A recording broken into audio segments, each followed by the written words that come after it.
Question number 4. On the 1st January 99, the balances of Mr. Khan brother are as follows. एक side पे asset दिए गए हैं, एक साइड पे लाइबिलिटीज दी गई हैं। ये उसने कुछ पहले से ही ओपनिंग बैलेंस दे दिए, यानी पहले से बिजनेस स्टार्ट था, उसमें कैश का बैलेंस आ रहा है 25,000, डेटर्स ऑफ गुड्स है 17,000, स्टॉक ऑफ गुड्स है 22,000, बिल्डिंग है 70,000, क्रेडिटर्स 40,000, कैपिटल 94,000। ये पहले से ही उसने ये दे दी है।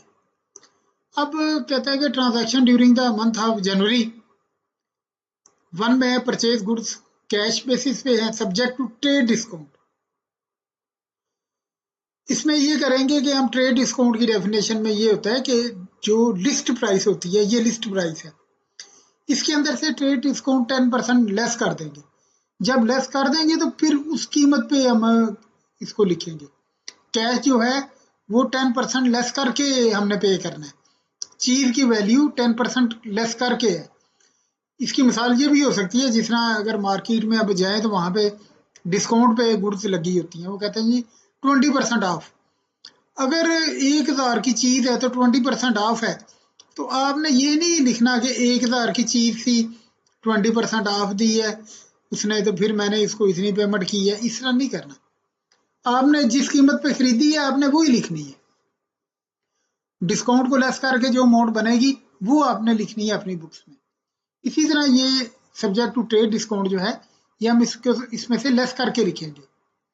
उसके बाद sold good for cash, costing उसकी 10,500 थी, 12,000 की हमने ये खरीदी है। कैश में 12,000 आ जाएगा, चीजें 10,500 की जाएंगी और जो डिफरेंस होगा वो इसका कैपिटल में प्रॉफिट ऐड हो जाएगा। Cash paid to creditor, creditor ऊपर आ रहे होंगे, ये 40,000 आ रहे थे, इसमें से 25,000 उसको हमने दे दिया, कैश दे दिया। Sold good for cash and as credit basis, एक ही ट्रांजैक्शन में 9 तारीख की ट्रांजैक्शन है, उसमें चीजें बेची हैं कैश के बदले भी और क्रेडिट बेसिस पे भी, पैसे लेने हैं 3,000। अब ये 5,000 ये और 3,000 ये, लेकिन जो चीजें गई हैं उनकी कीमत थी 6,000। साफ है ये 5, 6, 7, 8, जब ये 8,000 है तो कीमत उसकी 6,000 थी, तो जो बाकी होगा डिफरेंस होगा वो उसका प्रॉफिट होगा, कैपिटल में ऐड होगा। गुड रिटर्न बाय कस्टमर, 2,000 की चीजें जो थी वो हमने कस्टमर ने वापस कर दी है, उनकी कीमत थी 1,900 रुपए। अब कस्टमर के बैलेंस से 2,000 लेस होगा क्योंकि अब उसने 2,000 कम देना है, लेकिन जो चीजें हमारे पास आएंगी उनकी वैल्यू जो थी 1,900 रुपया थी। 1,900 ये हम उसको स्टॉक में ऐड कर लेंगे और जो डिफरेंस होगा वो हमारा कैपिटल में चला जाएगा। कैश रिसीव्ड फ्रॉम डेटर्स, पैसे लेने थे 14,000 रुपये ले लें।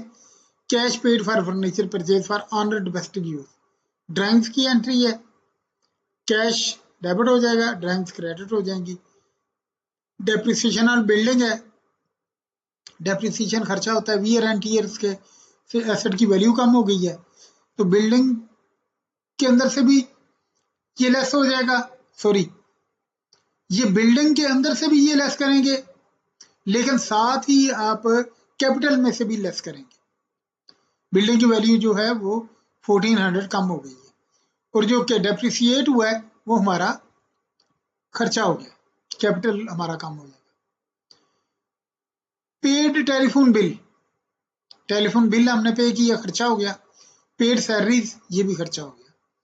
अच्छा, अब उसने कहा कि show the effect of above transaction on the accounting equation.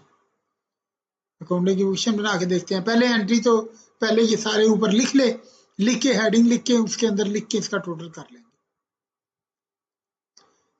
पहली एंट्री थी, ये सारे हमने हेडिंग लिख लिए, उसके बाद उनके नीचे टोटल लिखे ये वाले, ये दोनों साइडें आपस में बराबर है।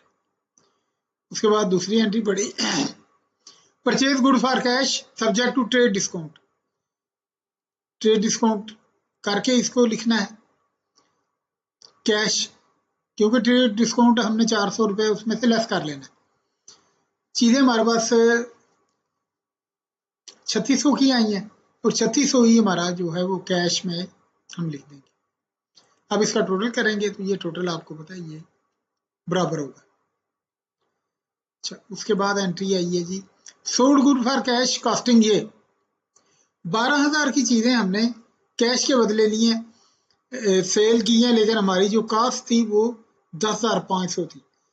तो 12,000 हमारे पास कैश आ गया, 10,500 की चीजें गई थी, जो डिफरेंस होगा वो हमारा प्रॉफिट होगा जो कैपिटल में ऐड हो जाएगा। इसके बाद इसके बैलेंस कर लें, अगली एंट्री पढ़ते हैं। Paid cash to creditor, 25,000 creditor को हमने पे कर दिए,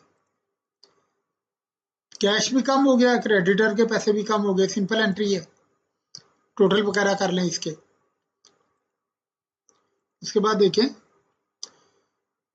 5,000 की चीजें कैश बेसिस पे बेची हैं और 3,000 की अकाउंट रिसीवेबल यानी डेटर हमारे डेटर बन गए हैं, जिनकी कीमत थी 6,000 पे। देखिए 5,000 हमारे पास कैश आ गया, 3,000 हमने उसे लेने हैं, 6,000 की चीजें दी थी, जो डिफरेंस हो था इन चीजों का, ये देखिए 5,000 ये 6, 7, 8 हो गया और 6,000 की चीजें निकली थी, 2,000 हमें प्रॉफिट हो गया, वो प्रॉफिट हमने कैपिटल में कर दिया। इसके टोटल कर लें, ये टोटल इक्वल होंगे। उसके बाद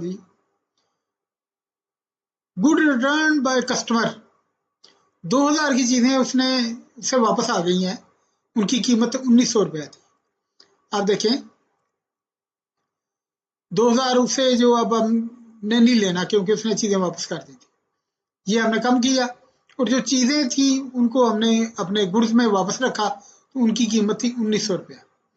तो हमारा जो था ये जो डिफरेंस होगा वो हमारा कैपिटल में से लेस हो जाएगा, ये किस्म का लॉस हो गया हमारा। इसका टोटल कर लें, ये टोटल इक्वल होगा। इसके बाद एंट्री पढ़ते हैं। कैश रिसीव फ्रॉम डेटर, 14,000 हमने डेटर से लिए हैं, ले लें, कैश में ऐड कर दें, डेटर में से लेस कर दें, जब इसका टोटल करेंगे तो ये टोटल इक्वल होगा। क्वेश्चन में ये cash paid for furniture purchase on domestic use, ये फर्नीचर परचेज उसने कंफ्यूज करने के लिए लिखा हुआ है, जो कैश डोमेस्टिक के लिए जब भी होगा वो ड्राइंग ही होगा, यहाँ पे कैश चला गया और साथ ही हमारा कैपिटल भी हिट हो गया, वो भी कम हो गया, कैश कम हो गया और सरमाया भी हमारा कैपिटल भी कम हो गया, टोटल करेंगे टोटल इक्वल होगा। उसके बाद एंट्री पढ़ते हैं। डेप्रिसिएशन ऑन बिल्डिंग 1,400 की, देखें बिल्डिंग 1,400 से कम होगी और जितना बिल्डिंग की वैल्यू हमारी कम हुई है उतना ही हमारा कैपिटल जो है वो कम हो गया, इसको टोटल करें टोटल इक्वल होंगे। आगे दो एंट्रीज आ रही हैं। पेड टेलीफोन बिल और पेड सैलरीज, पहले 29 तारीख की एंट्री डाल लेते हैं टेलीफोन बिल की और फिर सैलरीज की एंट्री डाल लेते हैं। 29 तारीख को एक एंट्री आ गई और दूसरी हमारी जो है वो सैलरीज वगैरह की ये 30 को आ गई, तो इसका जब टोटल करेंगे तो ये टोटल जब इसके टोटल करेंगे तो ये बराबर होंगे।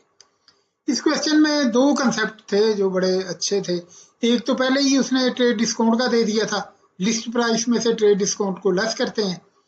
दूसरा पूर्व उसने बताया था कि जो चीजें थी वो हमारे पास जो बेची हमने वो 10,500 की थी, लेकिन 12,000 हमने कैश लिया, वो हमारा प्रॉफिट हो गया।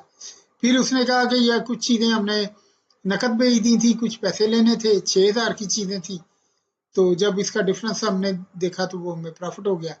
फिर उसी में आप देखें कि यहाँ पे वो चीजें वापस हो गई थी, जब वापस होगी तो अकाउंट रिसीवेबल जो डेटर है उसके पैसे हम कम देने, 18,000 देना है। अब ये चीजें वापस आ गई चीजों में, तो जो डिफरेंस होगा वो हमारा लॉस हो जाएगा, वो कैपिटल में से हिट हो जाएगा। तो एक नीचे एक ड्राइंग्स की एंट्री थी, ये फर्नीचर वगैरह उसने खरीदा था ड्राइंग्स के। बाकी सिंपल एंट्रीज हैं इसमें, और कोई इतना मुश्किल कंसेप्ट नहीं है। वेरी वेरी इजी क्वेश्चन पेपरों में आ जाते हैं, सिर्फ टोटल में गलती हो तब बंदा रह जाता है। वरना ये है कि ये क्वेश्चन 90% ठीक ही होते हैं, 99% ठीक होते हैं, इसमें गलती का इम्कान नहीं होता।